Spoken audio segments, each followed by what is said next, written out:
Hello, everybody. Good morning, good afternoon. Welcome back to the J Lounge. Of course, you guys know I am your hostess with the mostest, Miss J, aka Miss Simone Jackson, here to bring you guys another wonderful episode of the J Lounge. Of course, everyone knows out there the J Lounge is a celebrity-based podcast show where we talk with entertainers, actors, directors, you name it. They all come down here and they all sit and chat with us, and they have a great time. As per normal, I'm always excited to be introducing my next guest to you guys. She is a producer, director, and the VP of Special Events on the Board of Directors of New York Women in Film and Television. And she is currently producing at ESPN's new multi-episode docuseries on New York Yankees legend Derek Jeter, which did have its premiere at the Tribeca Film Festival. So I'm very excited for her to be speaking about her work. Everyone give a super warm welcome to Alex Cirillo. Hi. Hi, thanks so much for having me, Simone. I am so honored for you to be here. Thank you so much. Thank you.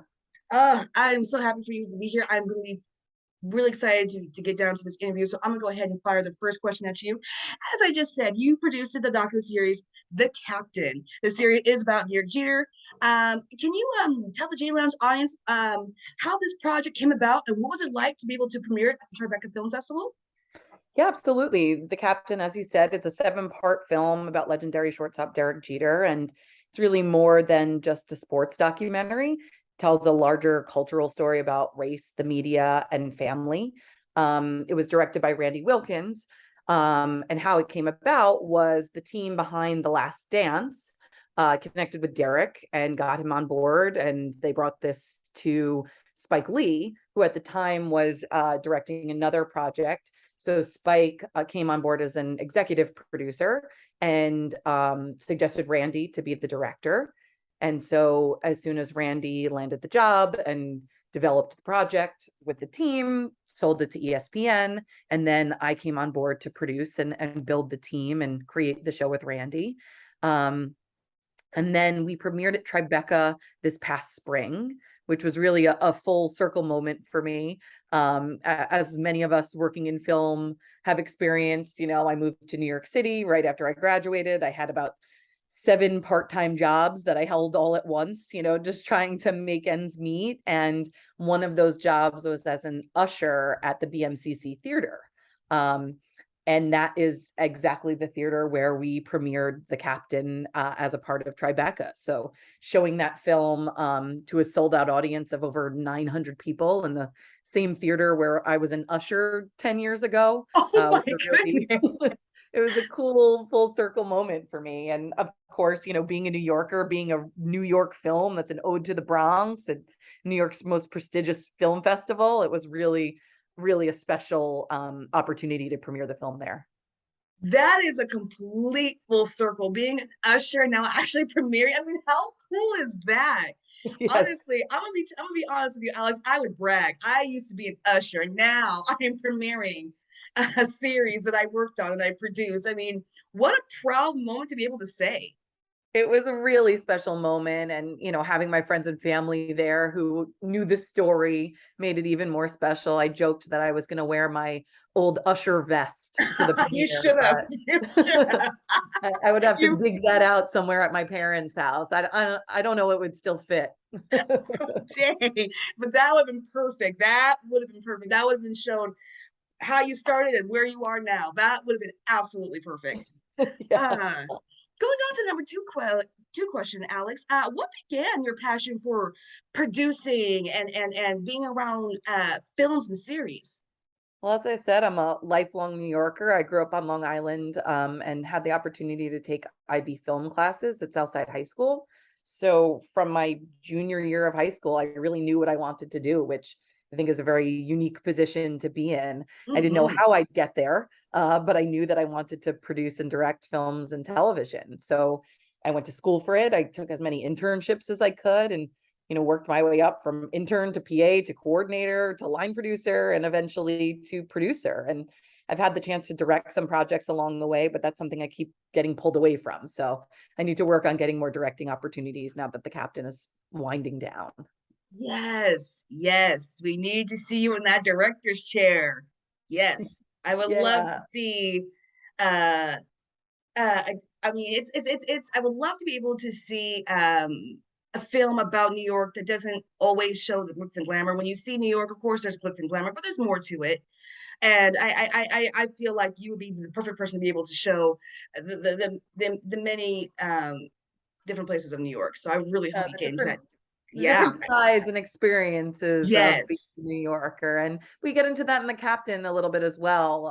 Randy, the director, is born and raised in the Bronx. Obviously, the Yankees have their home base in the Yep. Bronx. So, we made sure that we interviewed fans from the Bronx and the people who work at the legendary Yankees bars. And, we really wanted to get that New York flavor in there. We had Jadakiss and Fat Joe, real New Yorkers in here talking about New York and the Bronx. It was very important to us that we showed that side of the story as well.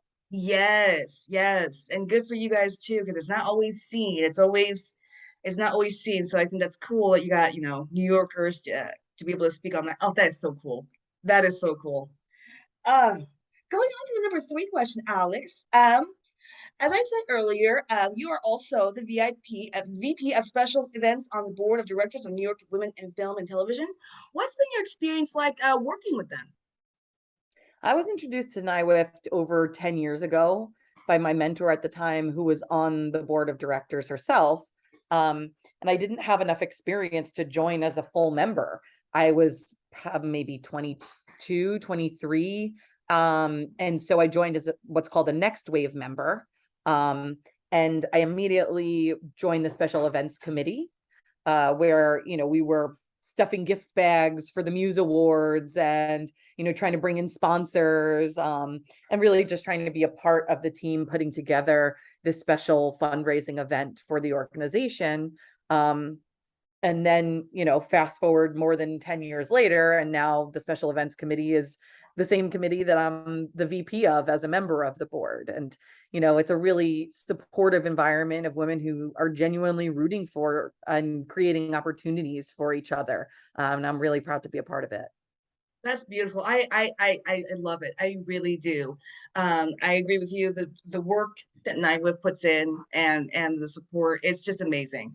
And I am all for, women helping and supporting women achieve their dreams, especially since the entertainment business is not always the easiest, especially if you're a woman, to navigate and trying to find your footing and your ground and your voice in. So I'm so glad that something like NIWIF is a company that exists that can help really push, women's work and new voices as well.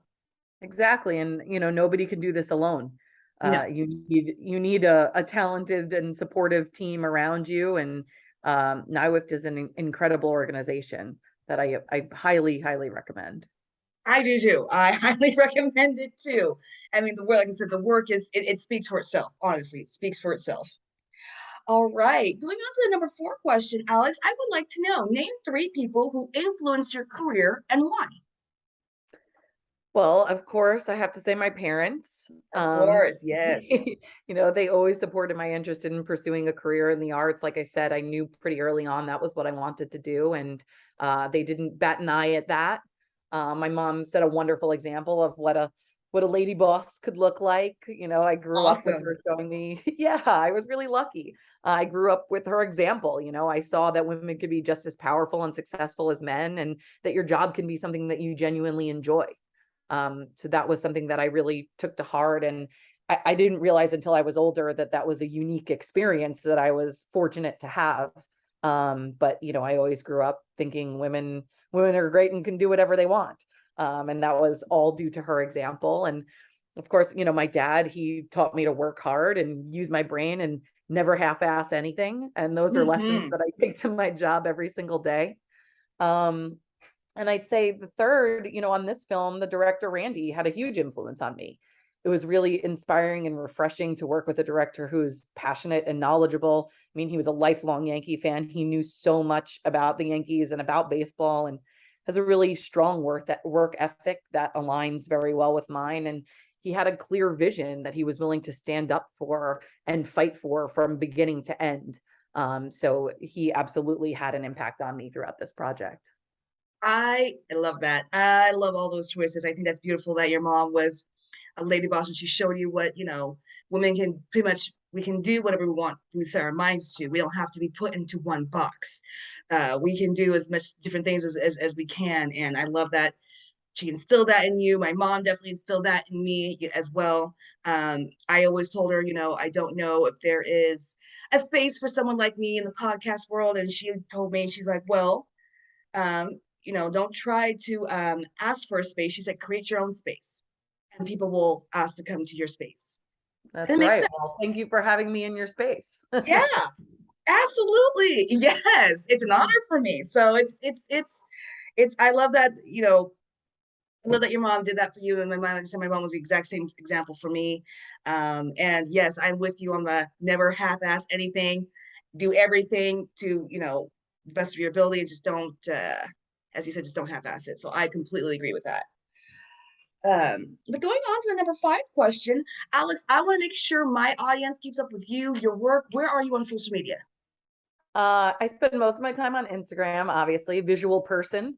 Uh, I'm Alex of Anton Alex on Instagram, and the captain has really encouraged me to become more active on Twitter because the action during the episodes has been amazing. So Randy, my producing partner Gabe Honig, and I are live tweeting every single episode, as well as Derek Jeter himself live tweets every episode. So on Twitter, I'm at Miss Cirillo, and we use the hashtag the captain. And every Thursday night, when new episodes air, you can see the 4 of us on there live, nonstop, tweeting with the fans. That is awesome. That is awesome. Of course, I highly encourage my audience. Make sure you follow Alex Cirillo on either Instagram or Twitter. And of course, check out, the docu series, The Captain, and tweet out your opinions. Let us know what you think. So, but definitely follow Alex. We want to see more of her work and we just want to be able to support her in whatever she does. So make sure you guys follow her on Instagram or Twitter. All right, going on to the next question. Number 6, what future project are you working on right now that you can just give a little dish about to the J Lounge audience? Well, if you can believe it, I'm still working on the captain, even though we air our last episode 2 days from now. Oh my Um, goodness. yeah, we're still in the thick of it. But hopefully by the time this podcast is released, I will be done. And I definitely plan to continue working with Randy and Gabe. We were a fantastic, well-balanced team. It was the first time the 3 of us had worked together as a team, and we really clicked and worked together very well. So I'd like to continue that, and I hope to get back into working on narrative features. I started in the independent film space and primarily making feature films, and that's a space that I'm proud to have been able to elevate from. I learned a ton working on independent films, but I'd like to begin, working with bigger networks, bigger studios, bigger streamers, and continue growing in that direction. And as I mentioned earlier, I'm always looking for projects to direct, comedy, genre films, narratives based on true stories. Those are all things that really connect with me and my personality and my interests. And it's always fun to do quick commercials in between longer projects. I find that really refreshing and like a nice way to kind of clean my slate and do something just totally different, short and sweet.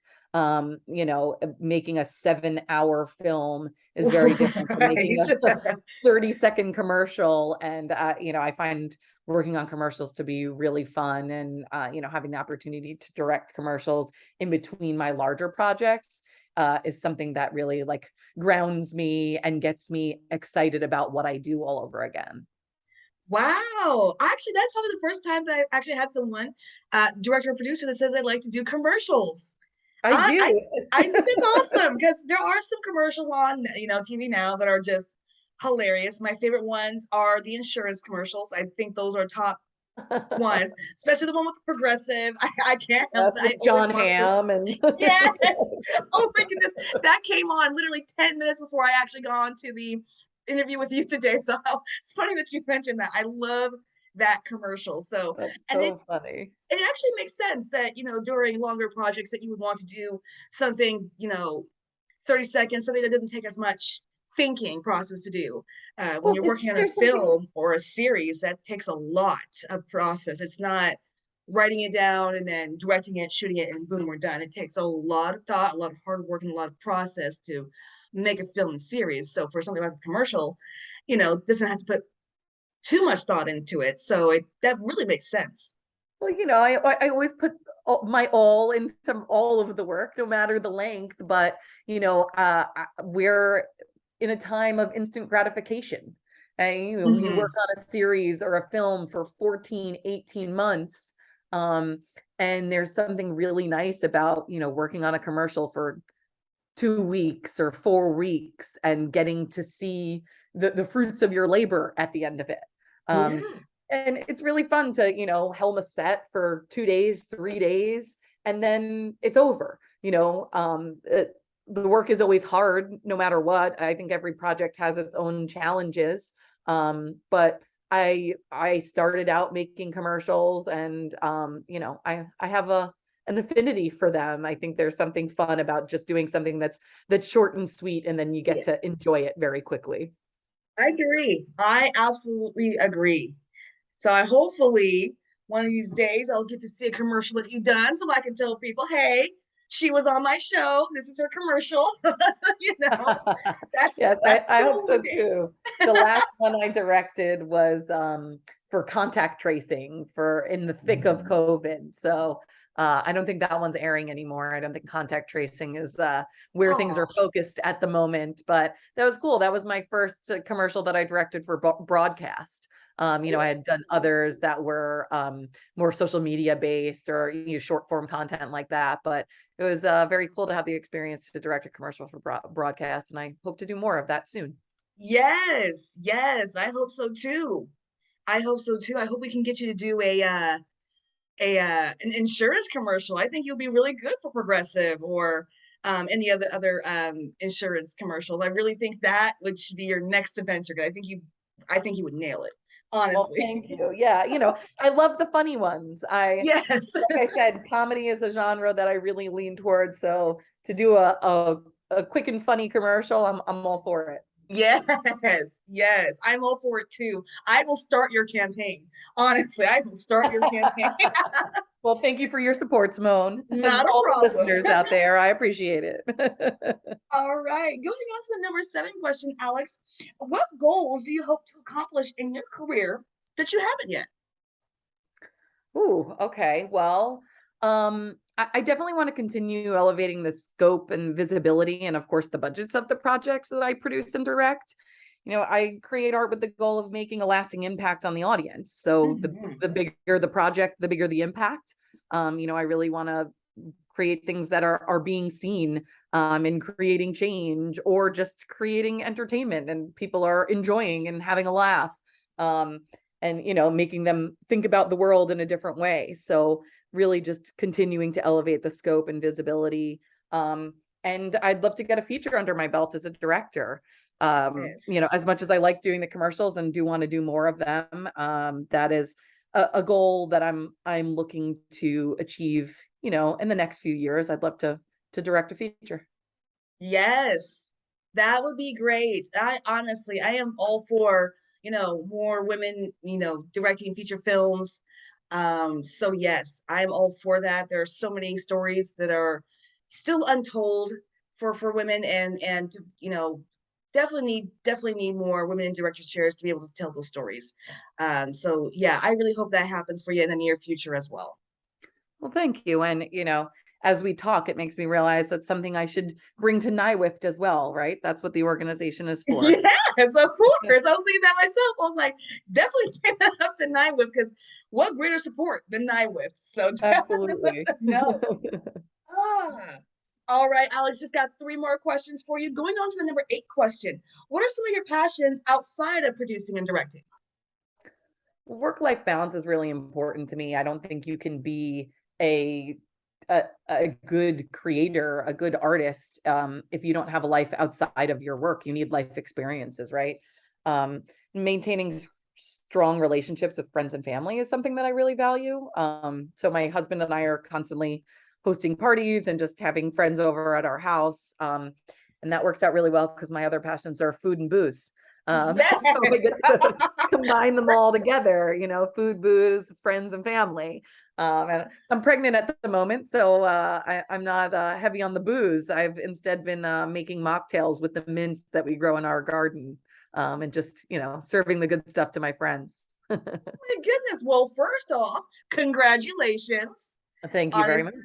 Yes, that's awesome. How far along are I'm a little more than 6 months. So you? the last Ooh, 6 months of the captain, I've been doing with child, like to that make is make a hard thing harder. right. I was gonna say, oh my goodness, you're doing all of that and you were pregnant. Like, look, I give you your props, all right? That's because that is not easy. Baby boy has been on many a red carpet already. So by the time he's out, he'll already be professional. He'll already know how to pose, all of that. He'll be good to That's right. Yes, everyone's telling me to name him Derek, but I don't know about that. go. Maybe I mean nothing wrong with the name Derek, but It's been a lot of Derek lately. I think the yeah, little man needs his own identity. exactly. Exactly. That is super exciting. Well, thank you Oh my very much. For goodness. my Of husband course. Anthony and I are very excited.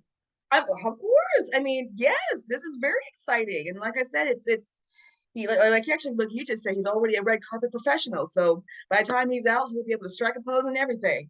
It's yes, love it. That's right. All right, so got two more questions for you. Going on to number nine, Alex, what's been some of the most rewarding moments in your career so far?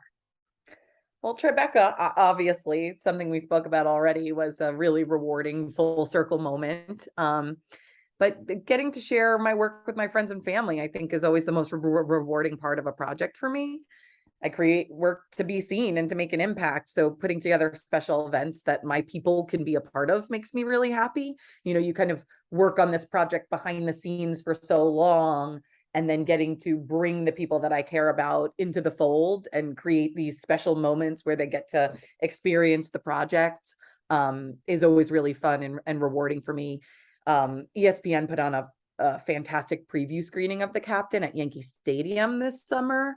And that was definitely one of the Oh, most rewarding moments in my career. It was so special to be able to invite my friends and family to see the show.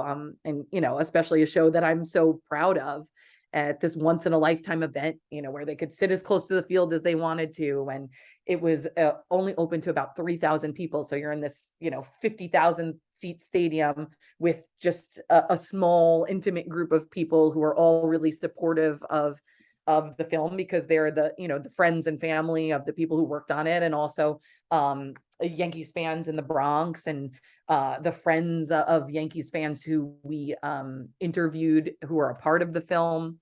And they got to see the first two episodes before the rest of the world, surrounded by their loved ones. And I want to continue creating special experiences like that surrounding all of my future projects, because those moments are really what it's about for me. absolutely. I mean, how cool is that to be able to go to Yankee Stadium to see a project that you helped create and share it with your family and friends? I mean, that is amazing. I mean, you It can't was get a more amazing moment than that. It was so cool just to get to walk through Yankee Stadium, and it's like every person you see is a person you know. Like, when would that ever happen? So Right? Oh my it goodness. was a really cool experience. I brought my godson Marquise, who's 10 and had never been to Yankee Stadium before, and my mom had never been to the new Yankee Stadium before. So it was, really a special experience, and those are the moments that I really live for with the projects. It's You go through these months and months of ups and downs. It's always hard to do this work, and then when Right. you get to share it and experience it, with the people who you care about, like that's the most rewarding piece of all of these projects for me. Yes. Yes, I can imagine. And then that's just awesome. I mean, honestly, I love that. Able to bring your mom, your godson, all your friends and family. That is a beautiful moment right there. That is a beautiful moment. Yeah, it All was it right. was really special. Oh, yes, I can imagine. I can definitely imagine. All right. Going on to the last question, Alex. What's your advice to aspiring producers and directors who are hoping to be as successful as you are? Well, I think there's a theme emerging here, and that's that relationships are everything, right? Got Hmm. to value the hardworking and like-minded people around you, and also not be afraid to cut off those who are not up to your standards. I think that's the piece of Yes. it that people really hesitate with. And that's something that you just can't, you have to do it. It's a part of it. Yes. And you need a talented team around you to be successful. Nobody can do this alone. So I would put a huge value on relationships and partnerships, and not just finding good partners, but being a respectful, hardworking, communicative, good partner yourself, because relationships go two ways. Yes. Yes, you are absolutely right. They do. And I agree with, with cutting off anybody that doesn't, you know, hold that same energy and hold that same passion, because it's, life's too short to be dragged out like that. And, so I do agree with that. And yes, I hope everyone that's listening in, any aspiring producing directors, definitely, you heard it from Alex herself. Relationships key. You can't do this all on your own. They the the saying goes, teamwork makes the dream work. It's true. You got to have a great team to make Right. the dream work. Yeah. So I completely agree. Oh, Alex, it has been an absolute pleasure to be able to speak with you. I am so glad you came on here and be able to share your work, your joys. I'm super happy about the success of the Captain. I cannot wait to see more what you do. I really hope you do get to do more commercials, and I'm so hoping you get to do more feature films as well. Thank you so much, Simone. I really appreciate you having me, and appreciate everyone who's tuning in. Absolutely. Absolutely. Of course, I want to highly encourage my audience one more time. Make sure you follow Alex on all social media, Twitter, Instagram. Make sure you check out The Captain. Um, it'll be coming to a close here soon. And of course, just make sure you just follow Alex as so it's yeah, she's doing amazing work as well as with Nylift. So make sure you guys definitely continue to support. But yes, of course, you guys know I've been your hostess with the most, Miss J, aka Miss Simone Jackson, bringing you guys another wonderful episode of the J Lounge. Um, I hope everyone enjoys the show. Of course, you guys know if you would like to be interested in being on the show, definitely drop me an email at jacksonstacy0@gmail.com. Until then, I want to thank my amazing guest, Alex, one more time. I want to thank everyone for listening in. Until then, everyone, have a beautiful day, and I'll be back soon.